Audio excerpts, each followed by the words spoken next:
works.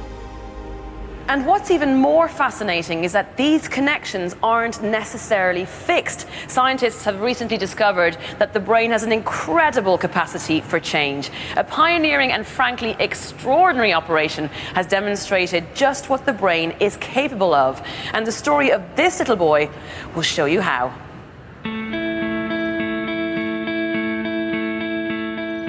At the age of 3, Phil Daffin started having uncontrollable brain seizures. He was dreadful, absolutely dreadful. He was having seizure after seizure after seizure. Within 2 months, he was having over 200 fits a day.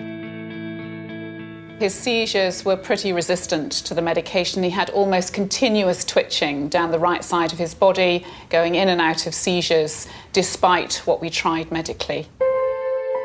Phil was diagnosed with Rasmussen's encephalitis, a rare progressive brain disease that attacks and kills brain cells on one side of the brain. His parents were told his only hope was to have a radical operation, unthinkable to any parent. The doctors felt there was only one option: to disconnect half his brain. He was so ill, there wasn't another decision to be made. It was that or let him die. He wouldn't have lived for much longer because your body can't endure that many seizures in one day. On the 13th of January 1993, Phil went into the operating theatre. We disconnected the whole of the left side of the brain.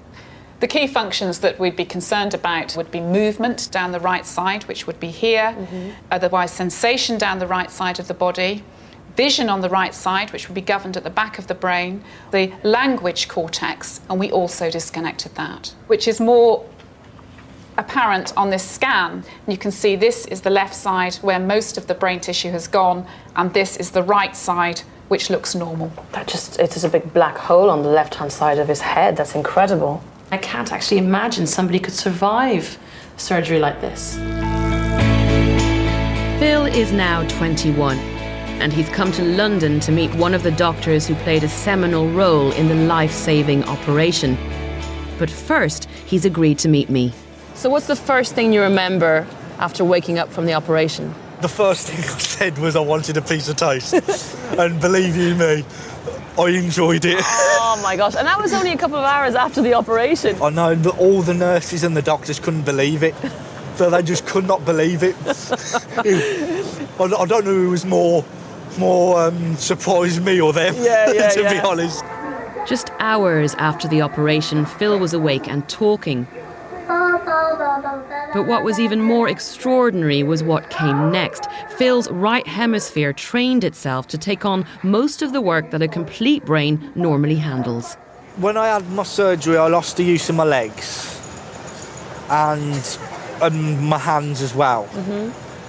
And I've had to relearn all of that again. It took 18 months of hard physio and language therapy to relearn how to walk fully and regain all of his language ability.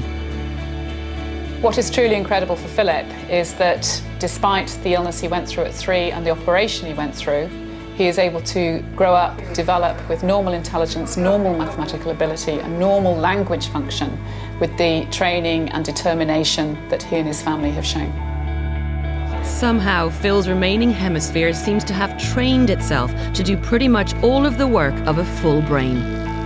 Hi, Phil. Hiya. Nice to see you. Yeah, it's nice to see you. To find out how, Phil's come to see his neuroscientist, Professor Varga Kadem.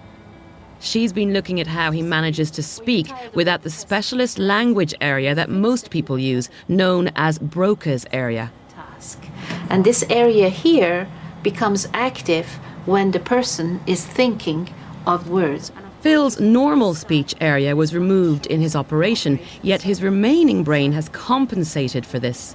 But this is the good side of your brain, the right side, and of course it's showing activation in exactly the same spot as the healthy controls, except that theirs is on the left side, but instead the right side is active. Incredibly, Phil's right hemisphere trained itself to take over language as well as most of the other functions of the areas that were disconnected. You see that? Yeah. Isn't that cool? Yeah, it's really interesting. You'd never seen that before, huh? No, and that is really, really interesting. This is the first time Phil has ever seen a scan of his brain. I've never had anything so clear to me, because I've just had what people have told me. And now I've actually seen it on the computer and it's there in black and white. It amazes me how my brain has like readapted itself, and now I can do everything that everybody else can do. We are so proud of Phil that you can't put into words. He is an absolute walking miracle, and there's no other words to say, but he's a miracle.